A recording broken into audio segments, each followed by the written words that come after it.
Hello, magandang araw. Dito na naman tayo, ate. Kawawa ka naman, ate. Nahulihan ka ng cocaine.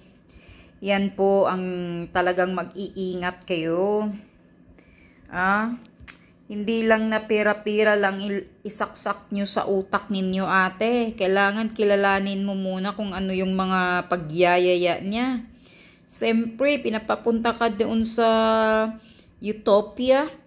Pinapabakasyon ka ng 1 linggo, sagot niya lahat sa'yo. Alam na this, kasi pag uwi mo, ikaw na ang magbitbit ng bag. Binigyan ka ng 100,000. Yun ngayon, ang 100,000. Mapakinabangan mo ba yan? Kung ngayon, makukulong ka na talaga. Kaya po, babala po sa lahat, Mag-iingat po kayo kapag hindi nyo kilala ang tao, kung sino-sino man ang magpapabitbit sa inyo kapalit ng pera, na bigyan kayo ng kahit 1 milyon pa yan, huwag nyong tanggapin yan. Kasi siguradong kontrabando yan, kukin yan or shabu yan. Kayo ang kawawa. Kaya nga maraming nahuhuli sa ibang bansa. Nagpapauto din dahil sa pera. Mo ito, 100,000 ang binigay sa iyo sa pagbitbit ng bag. Kulang pa yan, ate, sa abogado mo. At hindi ka makalabas na sa kulungan. Kawawa ka naman. Kaya wag laging pera-pira ang iisipin. Kailangan magiging wise tayo kasi maraming nakukulong dyan sa mga ganyan-ganyan, ipapadala sa iyo, ipapadala yung bag, yes, hindi mo nga kakilala. At saka dito rin ako naiinis sa babaeng Pinay. Pinay ka din pala. Kababayan mo, papahamak mo. Siraulo kang pinaya ka, pinapahamak mo si ate. Ngayon, makukulong na si ate. Pakinggan nyo itong balita na to. Estado sa NAIA ang maletang may nakasiksik na milyong-milyong piso halaga ng cocaine.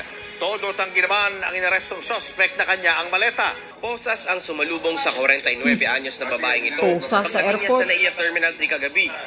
Inaresto siya ng NAIA Interagency Drug Interdiction Task Group matapos siyang mabistuhan ng higit 3 kilong cocaine sa kanyang maleta. Grabe. Galing Ethiopia ang inarestong babae. Galing Ethiopia. Kwento niya, nanggaling daw ang maleta sa isang Pinay na nakilala lang niya sa social media. Yun nga. Ang nasabing Pinay din daw ang nagregalo sa kanya ng bakasyon sa Ethiopia.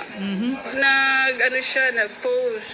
Ako nga kasi gusto rin mag-abroad. Sabi ko gusto kong mag-ganyan. Nagano ko sa kanya. Tapos yun, nag-friends na kami. Mataas ang pangarap. Nga niya ako Bagsak, kulungan.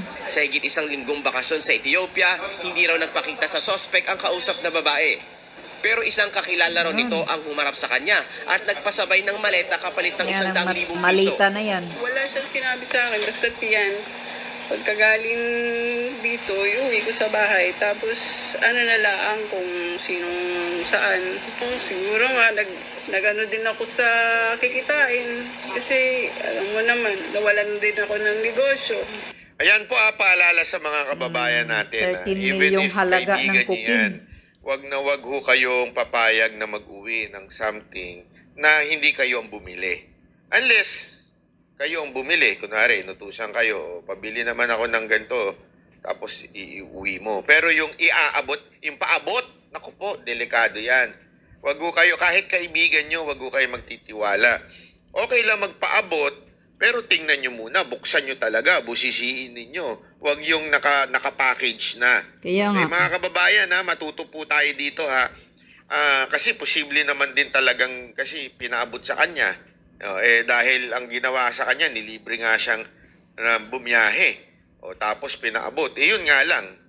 The mere fact na binigyan ka ng 100,000 para bitbitin yan. Correct. Abay, alam mo na dapat yan. Alam mo na yan, ate, kung bakit ka binigyan ng 100,000. Okay, so hindi mo pwedeng masabing inosente ka dyan. Kasi tinanggap mo. Tinanggap mo ang pera. Pero marami po kasing tayong kababayan na nakikisuyo. Wag ho tayong papayag, okay? Correct. Kahit pa ho natin talagang close ang kaibigan natin yan, buksan nyo muna, di ba? Kaya nga si Boss Randel, di ba? Okay. Ayan. Hindi mo man lang alam, hindi mo alam ang laman, ate, pero sa 100,000 na binigyan ka, aba, alam mo na yan. Kailangan magpaka-wise na tayo ngayon. Huwag kasing mangarap na magkapera. Ayan, kulungan, bagsak mo tuloy. Galing ka sa huli, di mo nang pinapabiyahe ka niya, pinapatourist ka niya sa Utopia for 1 week. Pagbalik mo, ayan, pusas ka sa airport. Dahil sa nangarap kang magkapera. Sino ba namang magbibigay ng 100,000, ate, kung hindi droga yan? Yung binitbit mong bag. Isip-isip din. Kaya wag mong sasabihin hindi mo alam. Hindi mo alam na cocaine. Siguro. Pero alam mong droga yan. Posibleng bigyan ka ng 100,000 ng ganun-ganun lang. Magbitbit lang ng bag kung walang laman na ganyan, droga. Nako. Kaya ingat-ingat po kayo. Ingat-ingat po mga kababayan. Lalo na, buti na lang nasa Pinas ka na sa Kuti. Kung andoon ka sa Utopia na sa Kuti, wala ka na. Di ka na makabalik talaga sa Pinas. Ay, ako. Huwag laging pera. Huwag mangarap ng pera. Tulad niyan, bagsak, lakabog, kulungan. Kawawa, ate, yung pamilya mo. Kaya ingat po kayo.